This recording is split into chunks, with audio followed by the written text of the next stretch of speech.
fly is tied using the pig bristle on the skin. As you can see, this is from Foxy Tails materials for tying salmon flies. Now, if you look closely here, the under fur is the pig's wool. Pig's wool traditionally was used in a lot of classic salmon flies, but it works extremely well. Don't throw that away. I'm going to use this in tying the fly itself. We'll talk about that as we go. Now, I'm using a Salar. This is a gold hook, size 11. Thread is the uni and 8O in fire orange. And what I'm going to do here is simply run down halfway, and then stop. Cut away or break off the waste piece. Now we tie in some gold tinsel, oval gold tinsel, number 14 or small. Just carry on down with your thread until you're in line with the points of the hook. Then take 1, 2, 3, 4 turns of the oval tinsel down the shank or down the bend slightly. Bring the oval tinsel between the hooks, catch it down with your thread. Then I'm going to run it back up, screw that in halfway, bring it back down. Tie it there. Then get some of your pig bristle. Now for this size of fly, I would probably say about 4 is plenty. Now what I'm going to do here is taper it. Have 2 out, say a good 1.5 times the hook, tie on top, 3 or 4 to catch. Just check your length, you can pull it at this point to see where you are. That's enough. And then get your other 2, then halfway. Make sure there's a curve in it on your nail shoe. And tie that one. Make sure it's tied down. Head your weight all the way up. Tie these in.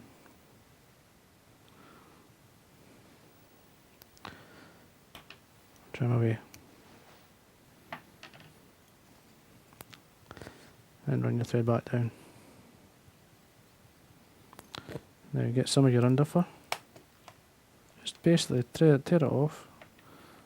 Go in with your scissors and trim. There's your underfur there. Bind it down. Just dip it on like you would do any fur. A wee bit coarser, but once you get it started, it's okay. I usually get a turn in onto the hook, and then I can actually use that as an anchor point to tighten up on and work my way up. Looking about halfway. Okay, and then bring your rib up through. 1, 2, 3.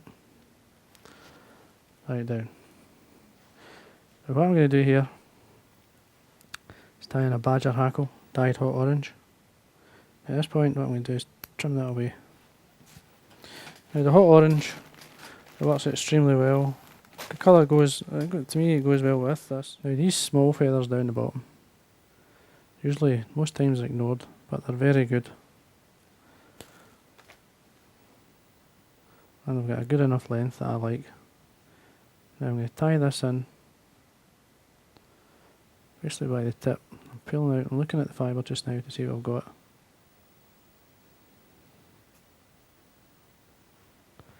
Pull the tip, fold back the tip with 2 or 3 turns.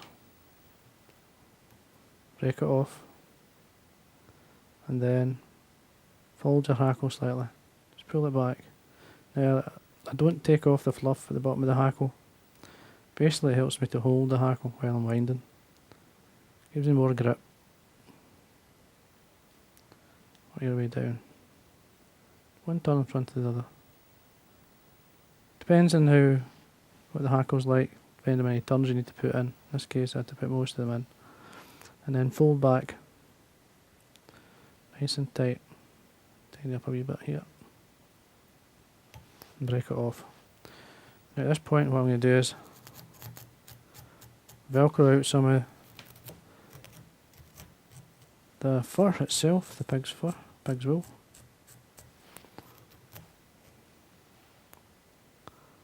And then I'm going to grab 2 or 3 more. I would say 3 is plenty. And again, tie it, you want it short, slightly shorter. Tie it down. Basically repeating the process of what I've just done.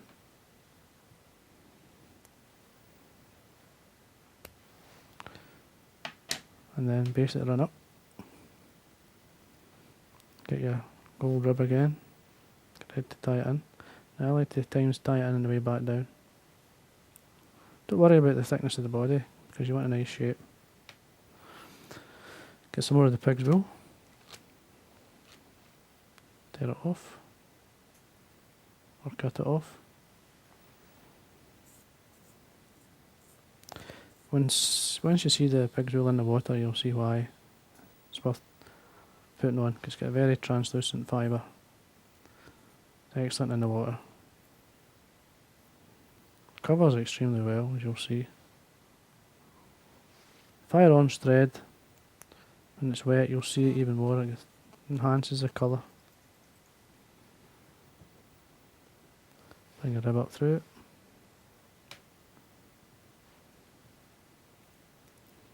Right, on top, across your thread.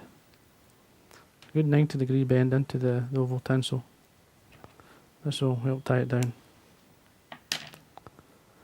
Tidy up. Get your Velcro. Top and bottom.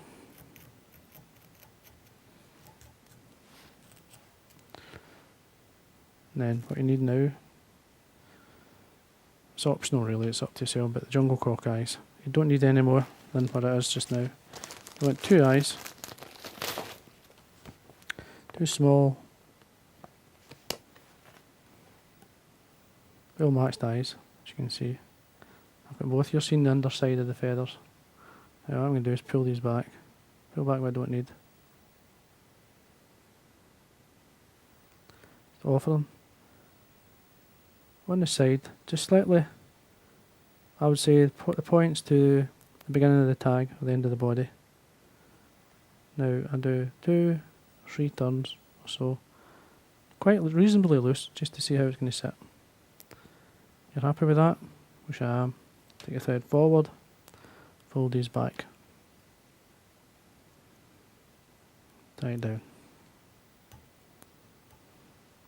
Now get another hackle. In this case, one of the longer hackles. I didn't say this is a saddle. It's a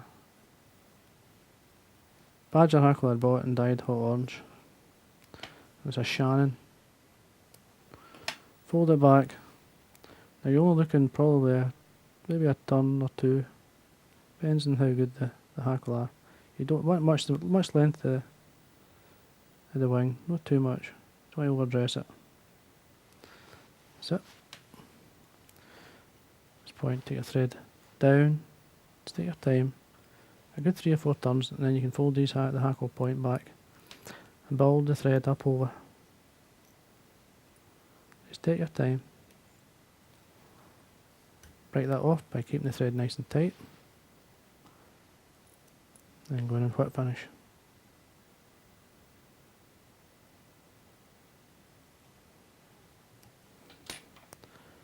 Trim away the waste. Now all you'll have to do now, actually get it to sit right. Now you don't want a lot of hackle at the front, just a wee bit. Just basically tidies up.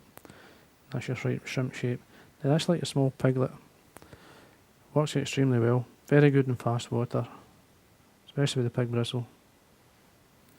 Pig's bristle is quite a stiff fibre and it likes turbulent water. And there we are. And that's my small piglet. You should really give it a go. It works extremely well.